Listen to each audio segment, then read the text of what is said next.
Muchos dicen, el Papa no aparece en la Biblia, por eso no es bíblico, y lo repiten con seguridad.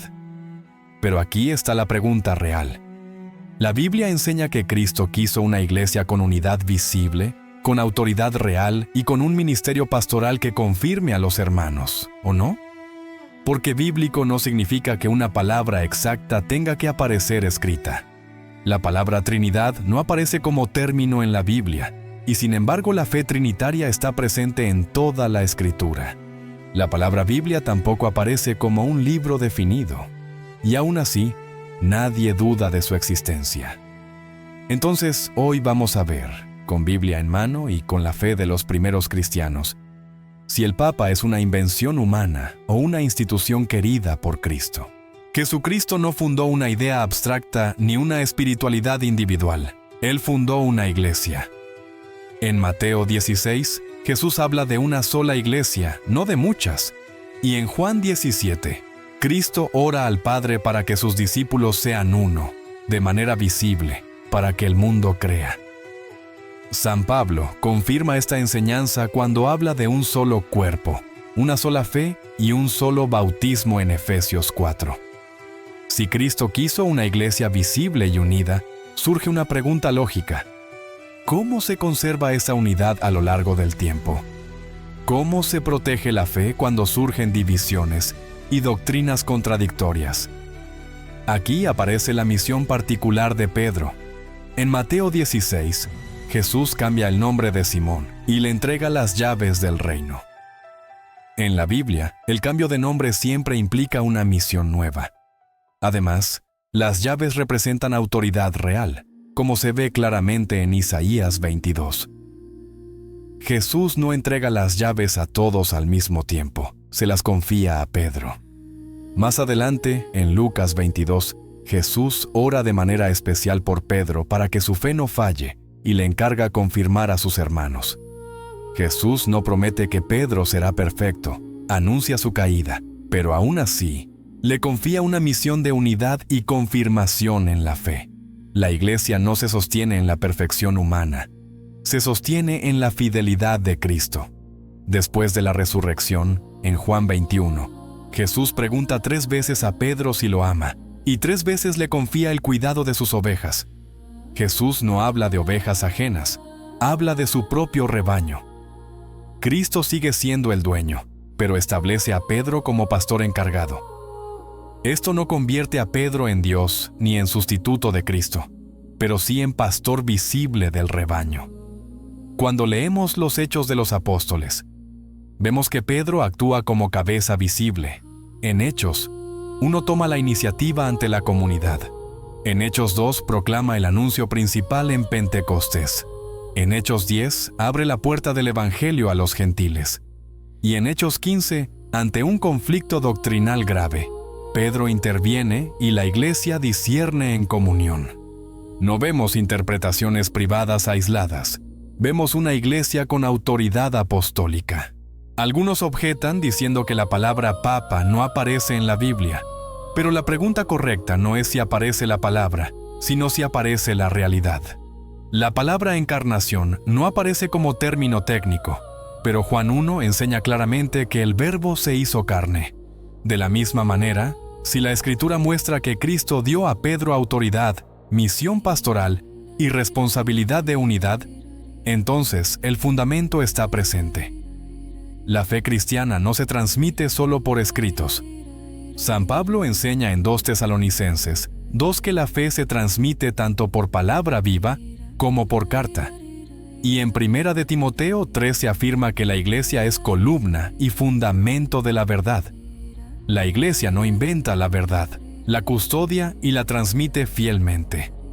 Por eso es importante escuchar a los cristianos más cercanos a los apóstoles, los padres de la iglesia. Clemente de Roma, a finales del siglo I, interviene en un conflicto serio dentro de la comunidad de Corinto, aún estando lejos, mostrando que Roma ya ejercía una función de unidad. Ignacio de Antioquía, a comienzos del siglo II, habla claramente de la estructura de la iglesia con obispos, presbíteros y diáconos, y utiliza el término Iglesia Católica. Ireneo de León, en el siglo II, enseña que la fe verdadera se reconoce por la sucesión apostólica y señala a la Iglesia de Roma como referencia de comunión doctrinal. Cipriano de Cartago, en el siglo III, habla de la cátedra de Pedro como signo de unidad, aun reconociendo la existencia de tensiones humanas.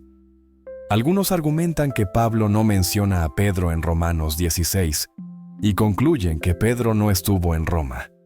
Pero incluso si Pedro no se encontrara allí en ese momento, eso no cambia la doctrina. La autoridad que Cristo confió a Pedro no depende de una lista de saludos ni de una ubicación geográfica puntual. Una carta no es un registro completo de todas las personas presentes en una ciudad. Además, la primacía de Pedro se fundamenta primero en la Escritura y se comprende plenamente a la luz de la tradición apostólica. Otros afirman que Constantino fundó la Iglesia, pero Constantino aparece en el siglo IV, mientras que la Iglesia ya existía mucho antes, con mártires, sacramentos, obispos y doctrina definida. Si la Iglesia no existiera antes de Constantino, entonces tampoco existiría el Nuevo Testamento, porque fue en la vida de la Iglesia primitiva donde se reconocieron los libros inspirados. La Iglesia no nació del imperio, sobrevivió al imperio. El ministerio del Papa no existe para dominar, sino para servir a la unidad y custodiar la fe. Jesús enseñó que el que quiera ser el primero debe servir a los demás. Por eso el Papa no reemplaza a Cristo, sirve a Cristo y a su Iglesia. Es un ministerio de comunión, no de competencia. Cuando miramos los primeros siglos, vemos obispos de Roma actuando como punto de referencia en la fe y en la disciplina eclesial. Clemente, Víctor, Dámaso y León Magno muestran una continuidad histórica clara. No estamos ante una invención tardía, sino ante un desarrollo orgánico de la misión confiada por Cristo. Si alguna vez te hicieron una pregunta sobre tu fe y no supiste qué responder, este canal es para ti. Suscríbete, activa la campanita y escribe en los comentarios qué tema quieres que defendamos bíblicamente. ¿Los santos? ¿María? ¿La Eucaristía? ¿La Iglesia verdadera? Aquí hablamos sin miedo, con respeto y con fundamentos. Entonces volvamos a la pregunta inicial. ¿El Papa es bíblico? Si por Papa entendemos al sucesor de Pedro en su misión de confirmar a los hermanos, apacentar el rebaño y servir a la unidad de la Iglesia, entonces sí, el fundamento está en la Escritura, como se ve en Mateo 16, Lucas 22, Juan 21 y los Hechos de los Apóstoles. Y la tradición apostólica confirma cómo la Iglesia entendió esta misión desde el principio. Cristo no dejó una iglesia huérfana, dejó pastores y dejó un principio visible de unidad. Defender esta verdad no es pelear, es amar la fe recibida, porque la verdad sin caridad se convierte en violencia, y la caridad sin verdad se convierte en engaño. Cristo es el camino, la verdad y la vida, y su Iglesia está llamada a reflejarlo. Si quieres profundizar más y aprender cómo responder con Biblia e historia a las objeciones más comunes, déjame un mensaje.